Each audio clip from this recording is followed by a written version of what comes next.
Tokia, tidakkah kau berpikir bahwa kamu lebih kuat dari Tuan Petrus dan bahkan Tuan Petrus takut padamu? Reka, awalnya iya. Tokia, haha. Reka, mereka dengan cepat datang ke lokasi proyek. Setelah menghentikan mobil, Reka berkata, kamu pergi ke markas dulu. Aku akan mengurus sesuatu dan aku akan ke sana nanti. Tokia mengangguk dan bergegas ke markas proyek. Reka menemukan Lone Wolf sedang kerja di lapangan. Setelah melihat Reka, Lone Wolf dengan gembira menghampirinya, saudaraku, akhirnya kamu datang menemuiku. Apakah kamu puas dengan apa yang kulakukan? Reka bertanya, Lone Wolf, apakah kamu ingin bekerja di kota Geffen? Lone Wolf mengangguk, yah, itu telah diatur oleh takdir. Kebetulan aku Jux ingin menetap di sini, sehingga kelak aku bisa ikut bersamamu. Reka berpikir, apakah rencana ini ada hubungannya dengan Sangs? Mari kita lihat perubahannya dulu. Ngomong-ngomong, apa kamu akan mengadakan upacara penyambutan di Lovely City ini?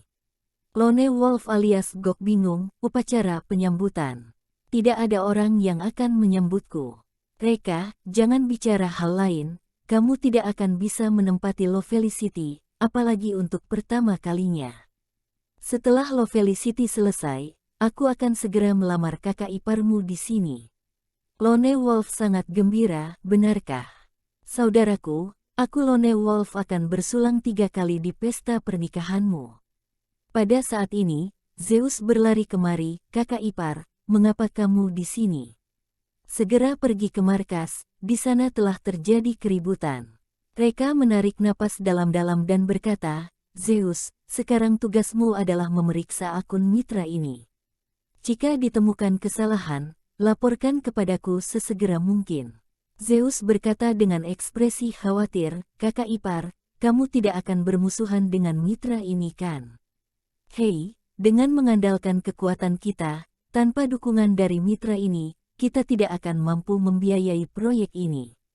Jika masih bisa berdamai, maka cobalah untuk berdamai. Reka tersenyum dan berkata, jangan khawatir, aku punya ukuranku sendiri. Dia mengambil langkah dan pergi.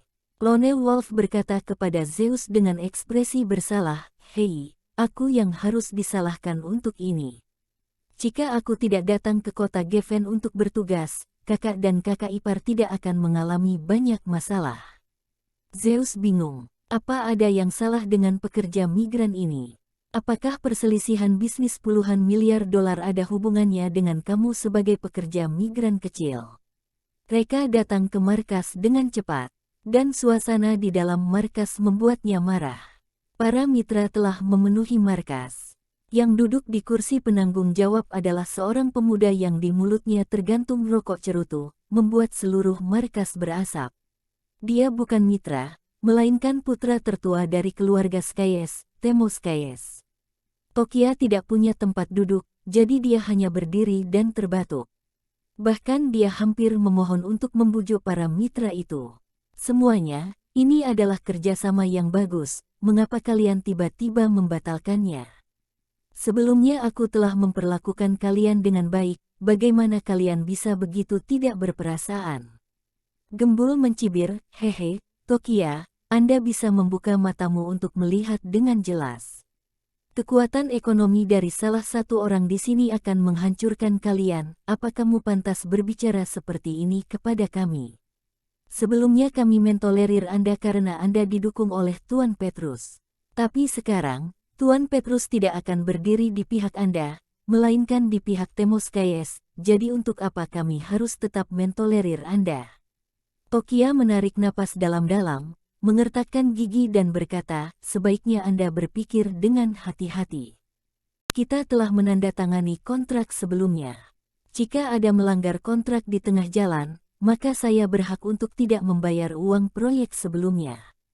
Sial. Gembul marah besar, siapa dirimu, berani sekali mengancam kami. Aku menyarankanmu untuk menyerahkan hak konstruksi proyek kepada Tuan Skyes, jika tidak, kamu tidak dapat menanggung konsekuensinya. Orang-orang ini mengatakan bahwa mereka ingin memutus hubungan kerjasama dan ini adalah ancaman murni, mereka tidak akan benar-benar meninggalkan proyek ini. Sangat mustahil untuk mempertahankan proyek ini jika hanya mengandalkan kekuatan keluarga Tokia dan tanpa dukungan dari mereka.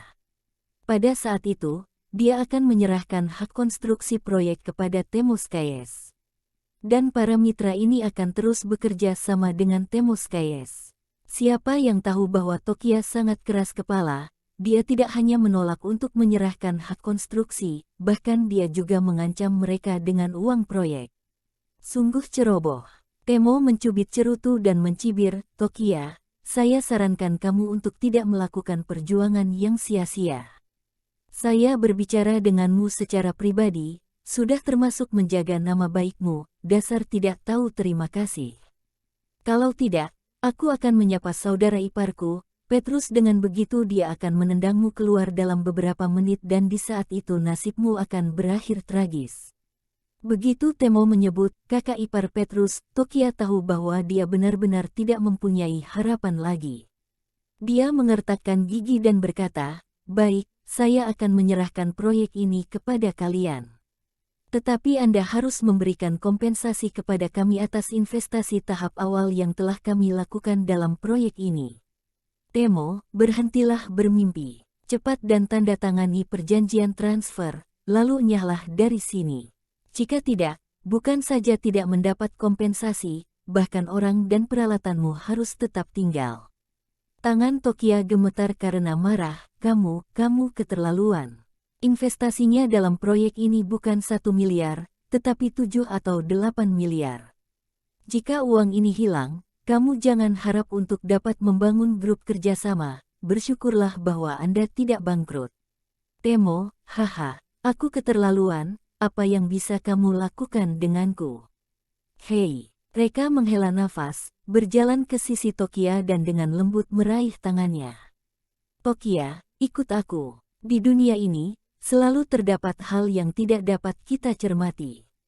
Hari ini, aku membiarkan mereka untuk melihat dengan jelas bahwa mereka tidak mampu melawan keberadaannya.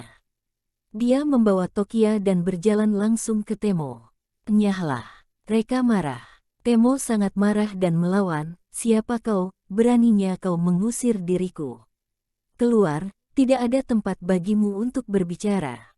Reka, peringatan untuk terakhir kalinya, keluar dan serahkan kursimu. Temo, sialan, aku tetap ingin duduk di sini.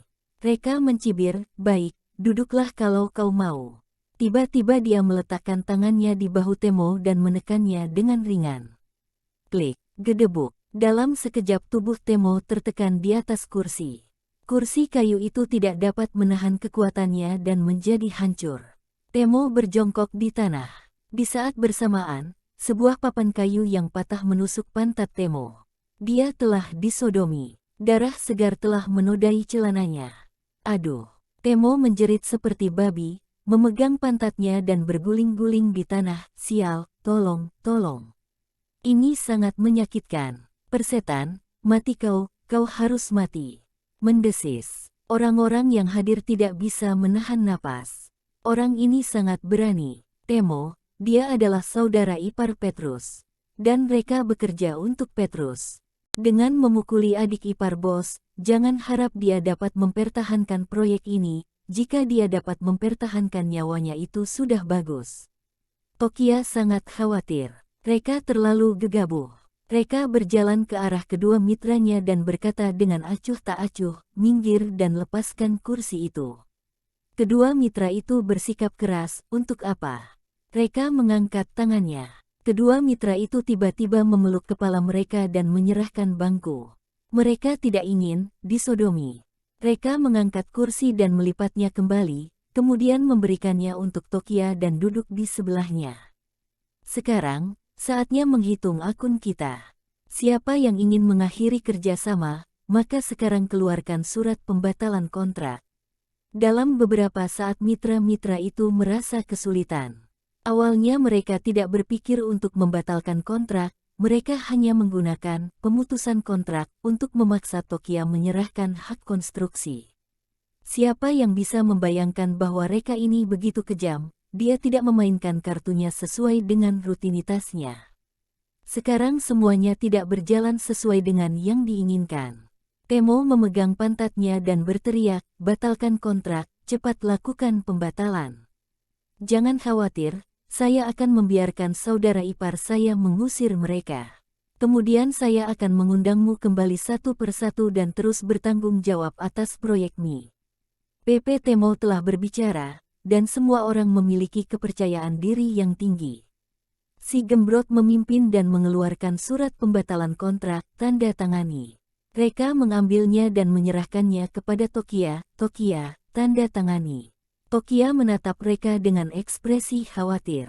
Tanpa mitra ini, mereka tidak dapat mempertahankan proyek Lovely City ini sendiri. Reka menepuk tangannya, jangan khawatir, semuanya ada padaku. Tokia mengertakkan gigi, aku percaya padamu. Dia menandatangani surat pembatalan dengan lekas. Reka, ada lagi. Semakin banyak mitra yang membatalkan perjanjian kontrak.